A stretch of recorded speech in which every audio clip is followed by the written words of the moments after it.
I have to tell you a few things before I show you this. One thing is that I have been doing this for the last 10 years, but I have been loving planning for forever. Remember when I told you that about self-care and all of that? Well, my self-care is to plan. So I love planning. But you are going to use this as an idea, and then you are going to tweak it according to how you like to plan and according to your students' needs. So I call this a unit and also an instructional cycle because I usually do for social studies just one unit. Sometimes I combine them and I have an integrated unit plan, and I am going to only give it to those who are interested because it combines many things and it can be confusing. But it saves us time at the end because we combined a few standards. But now back to one standard, which for this case I chose the globe, and it is a beautiful thing to teach. So what I do is I teach again, remember I told you yesterday, vocabulary, the 2.0s, the 3.0s, and then the 4.0s. Well, but over the years I thought that I would improve it by adding other things to make it more meaningful for my students. So I am going to give you the intro. You can totally skip this and go to the scale. But this is what I like to do. Like I put a review. Why is this here? Like I said. Yes. Oh. That I have to stay away from that. Those 4 squares. Yes. And the standard. 2.27, the globe. Big idea learning from Jesus, because this is what we want them to, if we don't write it, it is not going to happen. We need to integrate faith and learning, and we need to write it because otherwise it is not going to happen. Essential question. We don't have to repeat it throughout the unit, but it is there so we can be intentional and include it. Vocabulary, learning from words. So these are the words that they need to learn before we go into the unit. Then learning from the world. I would like to connect these to the outside world. So I just put one phrase that I am going to throw there when I look at the plans, but at least once I will say that this can connect to the real world, because otherwise they will think, okay, this is just another unit. They need to know that it helps them. The GPS, and again, this can be very kind of cheesy, but we need to try to do this exercise for ourselves so we know that where we are teaching is relevant. The GPS found in our parents' phones helps them get to places, and these GPS devices can identify the cardinal directions and many other things. Then social emotional learning. Political maps are used to divide districts, counties, states, etc. We can exemplify that our differences don't need to cause division. So I like, this takes a minute to think and correlate with all the units, but once you have it, you have connections, and it will stick better in their brains. And then learning from a video, you have a video that shows. We can use it as, about the globe, we can use it as an introduction, and then learning from books. These are, for example, books, picture books, that go along that unit. So what I do is I send an email to my library, and I ask them for all these books. And I know that my library takes a week and a half to compile them to me. So what I do is before that unit, I just copy and paste and say, would you look for these books for me? And they will give them to me, sometimes less, sometimes even more, because librarians are very fun to work with, and they say, oh, I find these, can I give it to you? So what I do is I do those read alouds after lunch because that correlates with this unit. And then I put, many of these are copy and paste, like the following: remediation, reteaching strategies, enrichment, extension, celebration, and I also add in my newer ones, common mistakes. Then this is now where I go to my unit. Vocabulary words. Those are my vocabulary words, and I divide everything I do in my classroom in 3 parts. Instruction, it is when the students are exposed to that concept or words for the first time. I don't like the word instruction because it assumes that I am always going to instruct my students, but encoding can come through inquiry, project-based learning, nature-based learning, a clip, but they are being instructed, so that's okay, we can put it there. But in not always have to come from us, like we are doing direct instruction or explicit instruction. That is okay, but there are other forms of ways that students can get that information for the first time. So how are you going to expose them to vocabulary words? That is phase one. You can do whatever you want. There are so many ideas that I actually put here at the end, so you can get many ideas to encode to that first encounter with the concept, which can be new or a review of, because they might know this already, but they still need to be taught. Then practice. How are they going to practice those vocabulary words? Well, there are so many games here, and I told you yesterday that my students are stuck with one. That's okay, copy and paste forever until they get tired of that. And then assessment. I have to make sure that they know those words. So I divide whatever I teach in 3 areas. How they are going to be exposed to that, how they are going to practice, and how they are going to be assessed. Then 2.0s. That is where, if I go to the toolbox,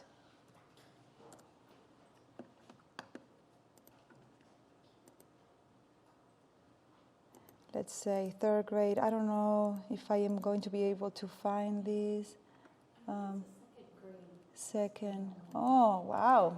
See how much you know? I bet you know everything by memory. No, I was wrong. Well, let's say maybe it has the title of the standard is something else. The standard is... You probably were right. The 3.0 is the hard, explain the globe. Well, let's suppose that we are doing something else. Okay. So these are the 2.0s that I have to teach, and I have to teach each one of them. That is why I go here and I put each 2.0 on a different line. But you will see on your Padlet that there are many ways to plan for the 2.0s. But I like to keep it simple for me and divide each 2.0 in. How are they going to be exposed to that? How are they going to practice for that? And how they are going to be assessed for that. So for these, identify the basic properties of a glove. I am going to use direct instruction. Then they are going to practice with their classmates using their gloves. And then they are going to show all the elements to me. So it looks like so fancy on this plan, but it is simple. I just taught them using my words. They are going to practice in groups, and then they are going to come to me individually to show me on the glove if they know the properties of a glove. That's it. But I had to explicitly put it there so when the moment comes, I know what I planned for that. And if that is very simple, I might teach 2 of them that day. That is why I don't plan in a very detailed manner day by day, because I am going to test the waters that day. Maybe I planned for 2 and it was really hard and I had to only teach and assess 1. But at least I put for each 2.0 how I am going to go about that. And then the 3.0 is when you do the formal assessment. And that can take a few days. But if we prepare them, sometimes teachers ask me, what if someone gets behind? Well, you do so many 2.0s that you are bringing them all together to that 3.0. So when you are at 3, you know that they have been prepared for this moment. This is a matter of making it official. Because you don't have surprises when you did all this work before. We might, but they are few. And then 4.0s, this is where you can be free to do whatever the scale tells you or something that you think is even better. What the proficiency scale said here was use a globe to determine the best possible route and methods of travel between two locations on the surface of the Earth. So what I did here, because I know my students, they are crazy about Google Earth. They go on their iPads and they play with Google Earth. So I thought I'm going to give them the opportunity to do that and to find one way of getting from maybe Australia to Paris, France. And then they're going to practice by asking their friends to find a way to get between point A and B, and then assessment. They can generate a challenge for a group and also write the answer, not just the challenge. They have to work through the problem of solution. Or maybe build something 3D. As long as you follow this and they know what is the point of that 4.0, that they know the method of travel between point A to B. As long as they know that, they can bring a puppy. I can remember that I used the puppy for extra credit, that in other places like the 2 or 3.0s, we shouldn't look for like extra credits or creative ways that don't have anything to do with a 3.0. But in this case, they can go and be crazy about it as long as they show you that. They can choose a project or you choose it for them. So that is how I divide everything. Again, vocabulary, 2.0s, 3.0s, 4.0s in 3. Instruction, practice, and assessment. And after that, I spread my 2.0s in 3 weeks. And again, if something happens, I am not going to worry too much about it because I know that I have about 3 weeks and I have to play between those days. If I have time, I go and practice. I go and change it and say, oh, this took me more days. But as long as I follow that cycle, yes. Are you teaching social studies every day? No, twice a week. So those days would be more than 3 weeks. Oh, yes, but yes. No. I know what you're saying.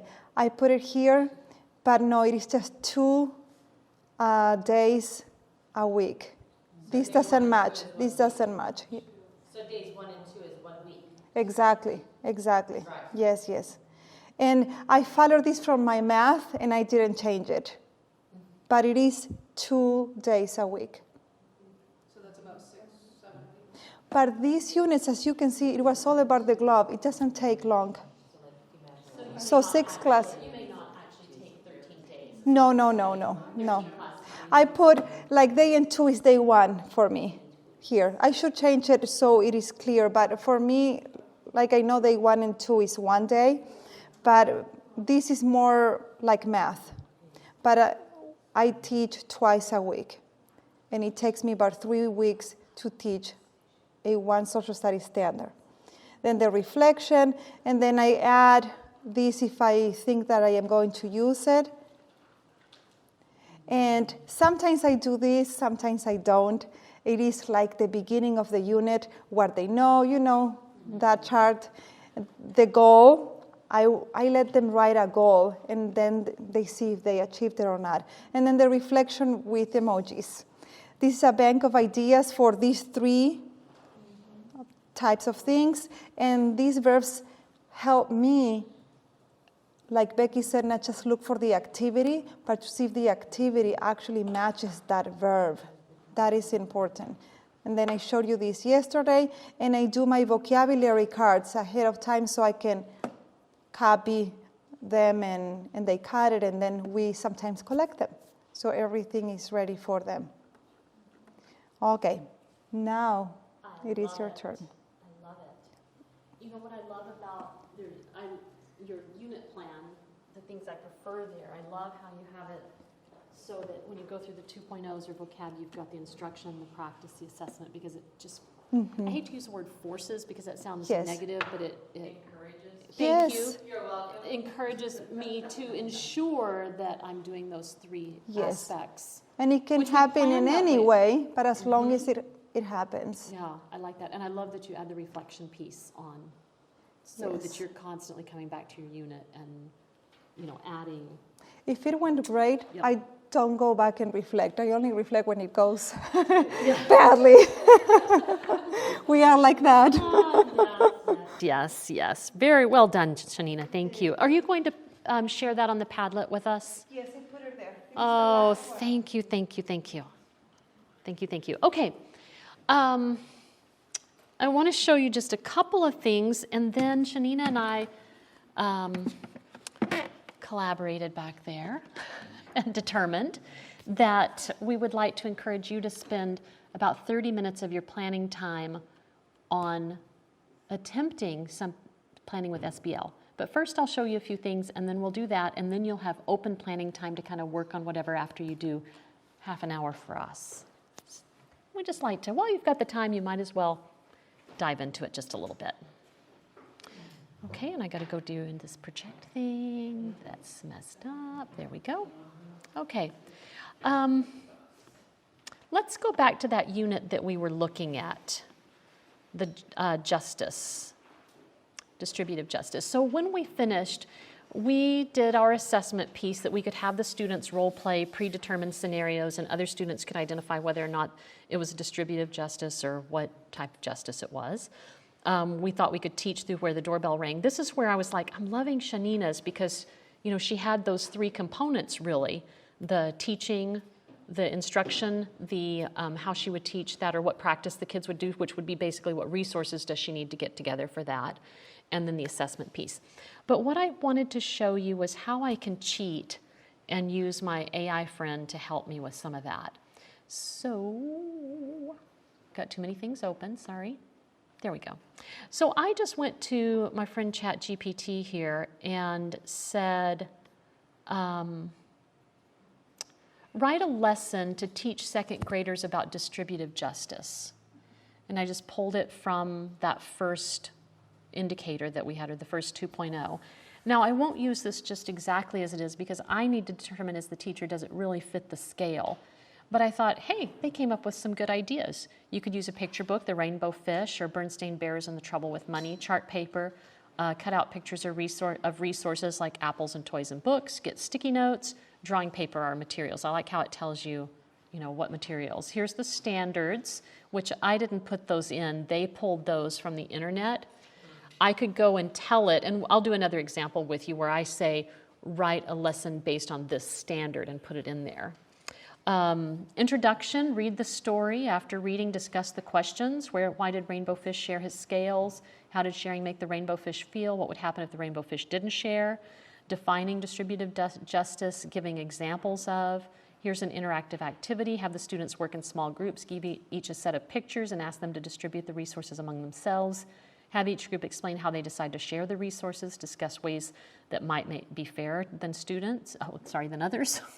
Class activity on chart paper, draw a big picture of the classroom, use sticky notes to represent different resources. As a class, decide how to distribute them fairly, talk about how they made the choices. Independent activity, ask students to draw a picture of a situation where they are sharing something fairly with friends or family. Allow them to share their drawings with the class and explain their scenarios. And then closure, summarize the lesson. So when I'm looking at that, they have assessment here, observe students' participation in discussions and activities. Is that a way that I could assess that? Sure. I could review their drawings to see if they understand the concept of fair sharing and listen to their explanations. So they did pull out some assessment pieces from what they spit out for me that actually would be assessments that I could use to determine whether the students are meeting that 2.0. And let me go back to where our unit was. Oh, we got that over here. I think I'm going to split my screen. Is that going to be too crazy for you if I do this so we can look at both? Okay. So what I put in was just distributive justice. I could have put exactly these words, write a unit based on the standard, and then put that. So let's do corrective justice. Let's give our friend ChatGPT here another scenario. Oops. I lost it. I can't find it. I went to some invoice on my computer. That's what happens when you have too many things open. And I'm going to start a new chat. There we go. I guess it opened one for me already. This is when you need two screens. And sometimes, well, I'll show you this next.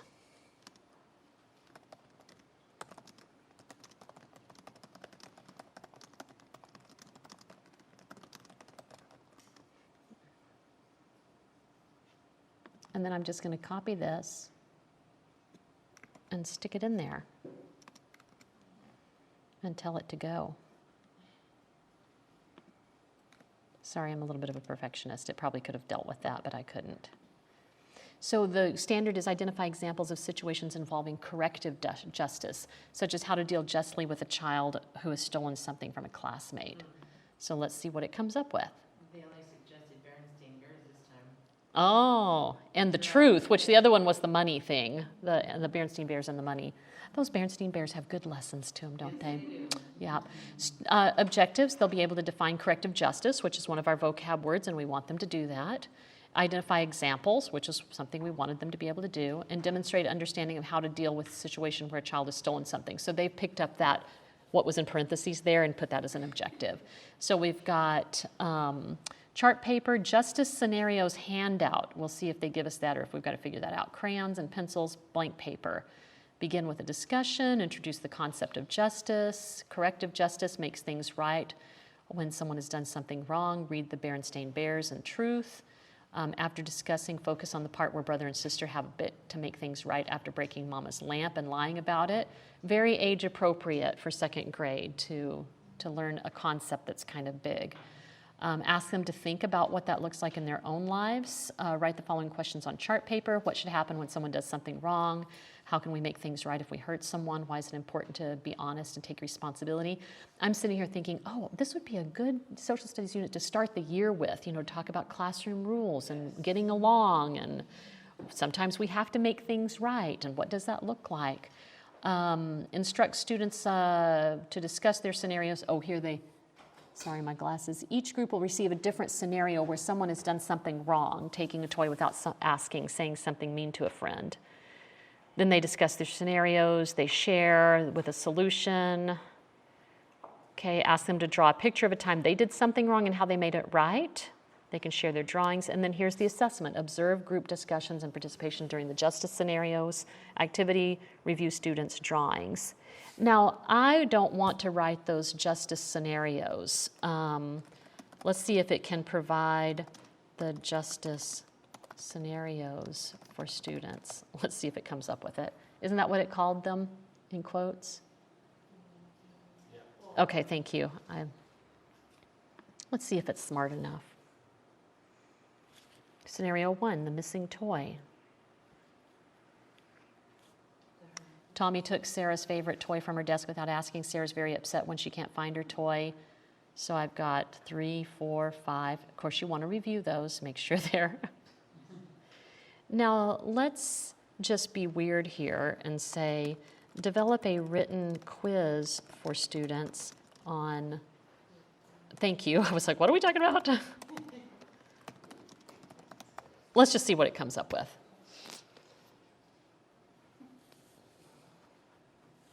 Probably not second grade appropriate, but it is multiple choice. You could maybe make a game of some kind. It's not, yeah. It's not too bad. There's probably some things you could use there. Yeah. So let me show you another little tip here. I like to do it that way, where I take each 2.0 and research that on ChatGPT and then formulate them, each one. You can also put in your whole P scale. So let me see if I can just grab that, and I'm going to get rid of this. And I'm going to take all this. Does it know that it's second grade? I usually tell it. So I say write a second grade unit of, they don't need it, let's say social studies unit. The more information you give it,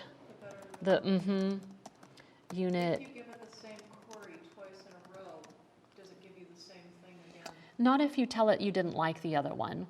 Like you can keep a conversation going with it, and I can say, That's not appropriate for my students, make it easier. I mean, you can kind of talk to it like it's a human, which is really weird. Now, I will tell you right here, I don't know if it still works this way, don't push enter when you put a list in, just put a colon, dots, and just copy and paste it, because the enter means go search and find it. So then I kind of, because I'm a perfectionist, I go and, what is deservedness, is that a word? No, that's why there's red under it. But But if you what did I... right-click, and it will give you another option. Well, they must have put it over here, though. I didn't copy it wrong. Yeah, I'm going to leave it. So it's kind of messy. I'm going to get rid of my 2.0 right here in the middle and this. Not that it couldn't figure it out, because it probably could. And then I'm just going to hit enter and say go. Oh, enter did work now as a space instead of a... Used to, when you hit enter, it would like send the message. Okay, so now it's thinking. I'll make it big so you can see. So a second grade unit, Understanding Justice. And it's given me the objectives that I put in are listed. Use the vocabulary terms. Here's some vocabulary. Lesson 1, introduce the concept of justice and its different types. And then lesson 2 is distributive justice. Now we've got stone soup for a book idea. Up here is the empty pot. Corrective justice, role-playing, have them role-play different. It almost gives me less information here than when I do it individually. I get a more hearty lesson, if that makes sense. Here's resources, assessment methods by the end of the unit. So just giving you an option for helping you get started using AI. Isn't that wonderful? Yeah. So beautiful. We'll play around with it with each subject area and look at some different things that it can do. Okay, so if you haven't signed up for ChatGPT, it is free. There is a paid-for version, but I don't pay for it. I can't remember what the paid... Do you use the paid version? You seem like you... Yeah, I don't know your name, sorry, but you seem like you're nodding like you're a ChatGPT user. It's like $20 a month, I think. Okay. I don't remember. I haven't checked the price in a while. Okay. Have you used it for teaching some, or just other things? Yeah. Do you need to sign up? You Because do. I've got it in front of me and it's giving me lesson plans.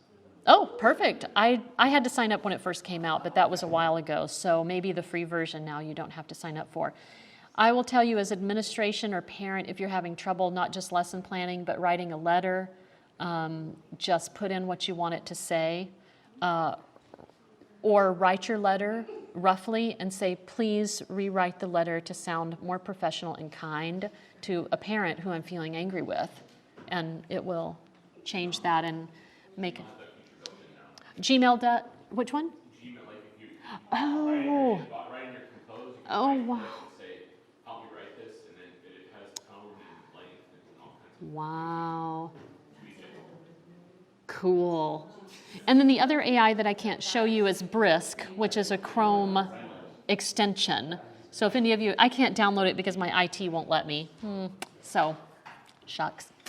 All right, so what we would like you to do is we're going to spend just the next 30 minutes, and I want you to find, at your table groups, you're kind of with age groups.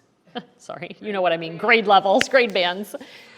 Find a social studies, because we're focusing on social studies right now, find a social studies scale that you want to work on and play around with this process. If you want to do a unit plan, you can upload the unit plan template, you can just talk about it, you can AI it, whatever helps you just to get a little more comfortable with the concept of unit planning and using a scale.